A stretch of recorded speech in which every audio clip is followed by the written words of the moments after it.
Chapter 2. Amy and the old man stood in front of a tunnel covered in alien secretion and littered with debris. The tunnel led off into thick darkness. The old man ran a shaky hand through his dirty white hair and put his arm around the adolescent. Amy smiled up at him. She was a pretty girl, in spite of her grimy skin and tattered clothes. Her nervous smile made her look much younger. "They're using the underground to move beneath the city," he said, keeping his voice quiet. "The tunnels and grids are still here, but changed. Transformed." He and Amy walked forward a few steps.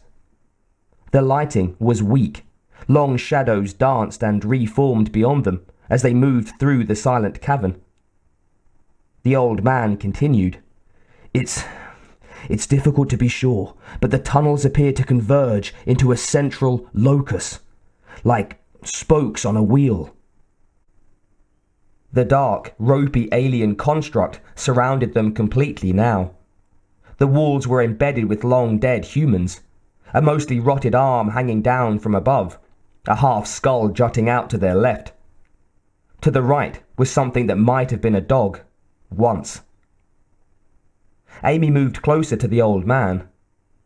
"As far as I can tell, the creatures keep to one area at a time. Use it up, and then move to another. Our camp is set up nearby." He put a shaky hand on Amy's shoulder. "The aliens are a few clicks from here, as far as I can tell, so we're as safe as we can be." "I wish we could go up," Amy said. "We can't, though." The old man nodded. "There are those who feel the connection and hunt for alien breeders above ground. We're better off down here." They walked down through the tunnel, death all around them like obscene art, both breathing shallowly through their mouths. After a minute, they stopped, and the old man began to speak again in his schoolteacher's voice. "We're not far from the hub now, one of the central areas. That's why there are more breeders here, what's left of them. We don't dare go any farther." Amy shuddered slightly. "Can we get out of here, Daddy? It doesn't feel right." He looked around warily, and then smiled at the child. "Yeah, okay. Let's get an early dinner." They turned back to the tunnel, the old man letting Amy take the lead. "You know, I should have—" he began, when suddenly a hand shot out from the dark wall and grabbed his knee. Amy let out a single, high-pitched yelp. The old man fell. Another voice came out of the darkness. "Oh shit! Oh shit!" A young man ran into view. "Paul!" shouted the old man, and the younger one ran to help him. "Get it off me! Get it off!" Paul held a small lantern into the air over the old man. A breeder was strung into the black secretion there, close to death. It had once been a woman, and now was barely animal, its eyes insane. It held tight. "Daddy!" Amy breathed out, chest hitching. She started to sob. Both Paul and the old man beat at the woman's hand with their fists, but she would not let go. Her face was bloated and almost black. Paul looked towards the hub. Somewhere, maybe far away, there were clattering noises. "Listen," she rasped out, her lips bleeding and cracked. "I am the mother." Paul stood and kicked at her hand. The thing's wrist snapped cleanly, and the old man scuttled backward, away from the dying creature. She didn't seem to notice that her hand was hanging off her wrist. She didn't seem to feel pain. The old man stood, grabbed Amy by the arm, and they all backed away from the mad breeder. She closed her awful eyes. "Soon," she whispered hoarsely. Soon, soon. The terror was there on all of their faces as they moved back towards the camp, her final words seeming to echo all around the trio. The old man said, "Paul." The younger man nodded. "I'll take care of it." He pulled a knife from a sheath on his belt. A stray beam of light glittered from the blade. He moved back towards the breeder. The screen went to static. Billie found her hands clamped to the arms of the chair so hard her tendons creaked when she managed to loosen her grip. She shook her head back and forth, almost without realizing she was doing it. A denial of Amy's pain, of her own. She was in Gateway's main broadcast room, alone. The tech had gone on his dinner break. "Not again," she said, feeling like a little girl herself. Her own childhood of running and hiding on Rim had never seemed closer. Everyone gone, dragged away screaming, to be food for the creatures. A flood of memories hit her. Crouched in a ventilation duct while a fat man with bleeding ears howled in fear and pain a few feet away. Gunshots and shouts in the middle of the night. Blood spattered in the dark hallways. And always the terror, the constant aching terror and hopelessness. The certainty that she would be discovered by the monsters and eaten, or worse. But Amy was alive, a few years older and still alive. The tech, an elderly man named Boyd, had mentioned offhand that there were still a few things coming in from Earth. "Mostly those goddamn religious shitheads," he'd muttered, picking at one ear. "Any casts of the family," said Billie, not expecting it. That would have been a miracle. "Oh yeah. Comes in on various channels, pretty random signals. A girl and her dad. A couple of others off and on. Sad." Boyd had shrugged and left to eat, warning her not to touch anything while he was gone. Billie figured the old tech hadn't meant he didn't care. It was just that there was nothing to be done. Except Ripley. Maybe her plan, whatever it was, could mean helping Amy. The same child, now older, that she had seen in the casts when she and Wilks had been trapped on that mad military asshole's base. Amy. Billie took a deep breath and let it out slowly. She saw herself in that little girl on Earth and would do whatever she could to save her. Anything.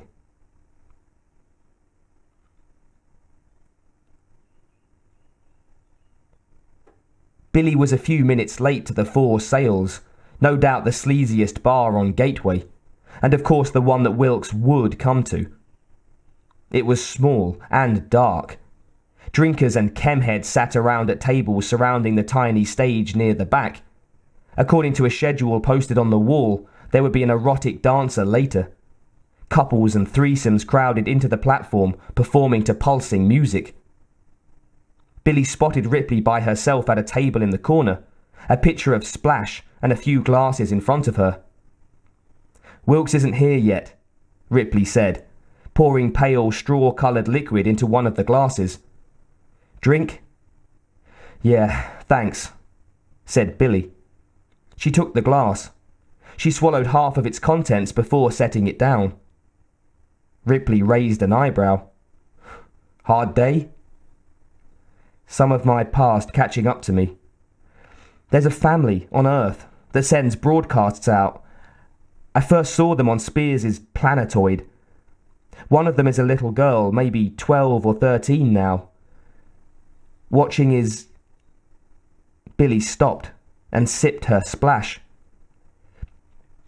"It's hard." "Is it Amy?" Billie looked up, surprised. Ripley said, "I saw one a few days ago. Do you know her?" Billie shook her head. "I feel like I do." "Yeah, I understand. Amy was my daughter's name too." She drank. Wilks stepped through the doorway, nodded to the bartender, and came to their table. "Sorry I'm late," he said. "I was, weight training. Guess I lost track of time." He smiled and sat down, then poured himself a glass of splash. Billie noticed that he seemed much more relaxed than usual, his scarred face almost calm. "Lo, Ripley." Ripley leaned forward. "We need some help, Wilks," she said. "No point in coating it. Do you dream of the aliens?" "Doesn't everybody?" he said. "Not nightmares," Billie said, her voice quiet. "Signals, transmissions from a queen mother, a leader of queens. She's in a dark place, a cave or something, and she's waiting. She's calling." Billie closed her eyes, remembering. "She moves closer, and then she speaks. She says she loves you and she wants you with her. You can feel it coming off her in waves, her need." Billie opened her eyes. Ripley was nodding. Wilks wore a skeptical look. "Maybe it's something you ate," he said. "Listen, Wilks. Remember the robot ship, the dream I had?" Wilks nodded. "Yeah, I remember." Billie had known there were aliens on that ship when there was no way she could have. That dream had saved their lives. "So what do you want from me?" "We need to know who's having the dreams," Ripley said. "I had them for a while, but they stopped. If they're actually transmissions of some kind, we may be able to use them. But we have to find out if anybody else dreams them to be sure. Any ideas?" Wilks stared into his splash. "Maybe I can ask some people I know, if you really think it's worth doing." "I don't know if it is," Ripley said, "but it might be." Wilks shrugged. "Fuck it." He took a big drink of his splash. "It's not like I've got a whole hell of a lot else to do on this bucket of rocks and plastic. What the hell? I'll ask around." He drained his glass, stood. "Meet you in the B2 conference room at 0900 tomorrow." Ripley smiled, and Billie let out a deep breath, relieved. Amy was still hiding on Earth, and there was probably nothing she could do. But they were going to do something.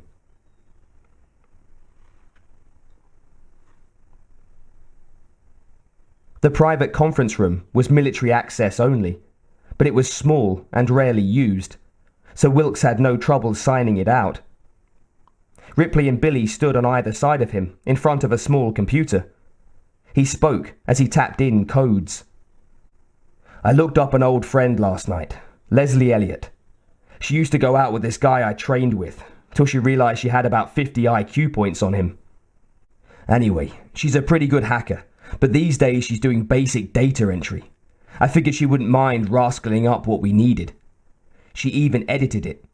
Wait, here we go." A readout scrolled up the screen. Names, dates, places. Then vid images. Quincy Gaunt, PhD subject Nancy Letter. It was a poor quality vid of two people sitting in an office, the woman speaking. "And then she comes up to me, and I hear this voice in my head telling me that she cares about me. She says, 'I love you.'" The attractive middle-aged woman shook her head, disgusted. "That awful thing, telling me that." "And that's where it ends?" said the doctor, a thin young man with a neutral expression. "Yes, except it doesn't end," she said. "I keep having them."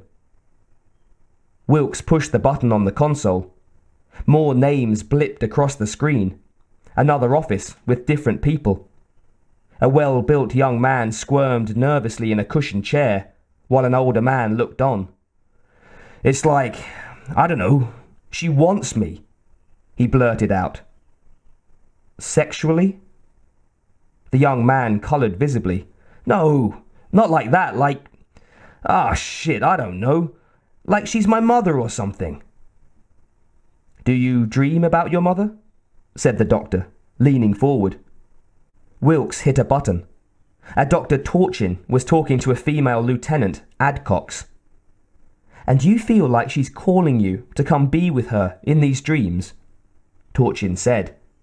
Interesting. Wilks handled the keyboard swiftly. It's a recurring dream.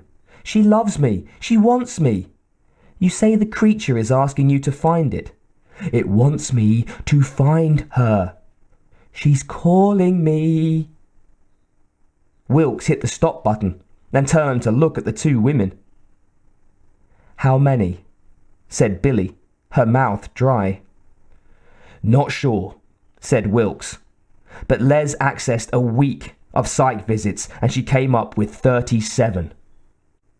And there are a lot of people who won't go to psych, said Ripley. She looked thoughtful. Good job, Wilks. Where the fuck is this headed, Ripley? He said, leaning back in his chair.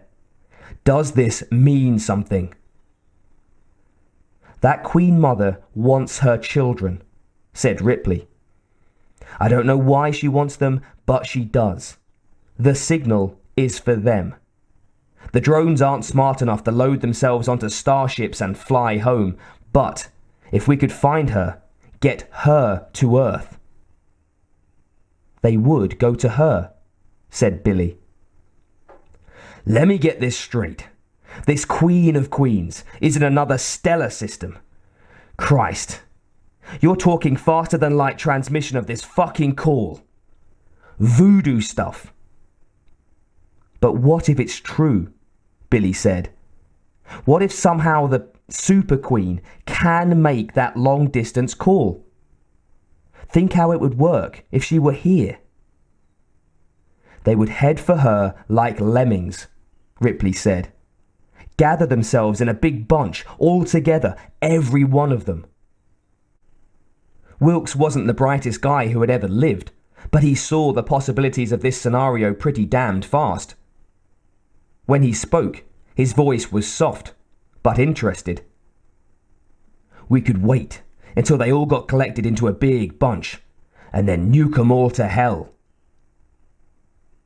He looked back at the vidscreen, where a patient with dark circles beneath her eyes was frozen in mid-sentence. Nice dream, but that's all it seemed to be. He'd drifted since his first contact with the monsters, lost a big chunk of time, until he'd rediscovered Billie in that psych ward, and a new purpose along with her. To destroy the aliens who had fucked him up, and mankind, royally. That was his goal. But he was a practical man. To Ripley, he said, "What makes you so sure about this?" She shook her head. "I'm not sure. At least not in any way you could lay out and measure with a rule or a scale." "But you believe all this psych stuff means what you said? There's some kind of super mom alien somewhere who could draw these bastards like shit does flies?" "That's what I believe, yeah." Wilks stared at the screen. Billie had been able to tell about the aliens on the ship that he and Beulah and she had stolen. That was a fact. And he'd had his own hunches, ducked when there wasn't any reason to do it, and saved his ass because of it. He wasn't much on religion or psych stuff, but you didn't have to be a chemical engineer to start a fire either. Pragmatic was the way to go. To hell with the theoretical crap. If Billie could dream the truth, maybe other people could do it too. Made sense. "Okay, let's suppose this scenario works," he said. "It's worth checking out a little more. If it's right, it gives us a big hammer we can use against the suckers. I'm willing to play along and see where it goes. I'll talk to my friend." "I'll go with you, if that's okay," said Ripley. Billie, if you could dig through these files, pull out names of military personnel. Billie plucked the metal infosphere out of the reader and put it into her pocket. Ripley grinned. Fine. Why don't we meet this evening and see what we've got?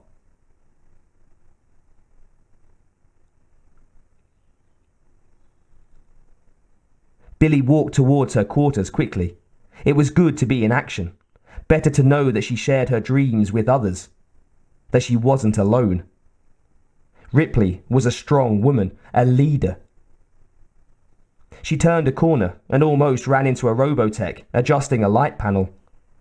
Billie stopped short and stood there, studying the design.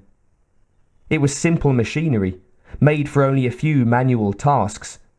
Vaguely humanoid, about 2 meters tall. Basically a control box with arms and legs. Not like an android that you could mistake for a human. Billie was suddenly very near tears. Mitch. She wondered what had become of him, her android lover. As always, a mix of confused emotions came with the thought. Anger that he hadn't told her the truth. Worry. Sadness. The pity she had felt when he'd been repaired on Spears's planetoid. His lovely torso strapped to ugly metal legs, like the limbs of the robot moving past her. When the final realization had hit, it had been too late. She and Wilks were in space, headed away from the battle on the planetoid, where Mitch had been trapped. The transmission to their ship was the last she had seen of him. The truth of it was that for whatever Mitch had come to be, he was the best person she had ever known. And she had loved him. Yeah, okay, so life was fucking unfair. It was a cold fact that she'd learned and relearned too many times to cry about now. You spent a lot of time in hospital, you learned to suck it up and keep your face blank. Billie wiped the tears from her face. Crying didn't get you anywhere. If she'd learned nothing else in her recent adventures with Wilks, she had learned that the best way to get things done was to do them. You wanted an ass kicked? Best you wore your heavy boots. Then you could take care of business. Sitting around and whining didn't get it done. Ripley knew. Ripley had a plan. What the plan was didn't matter, as much as the fact that it existed. And if there was any chance at all that it would work, Billie was going to help make the damned aliens suffer for what they'd done. And laugh while they burned.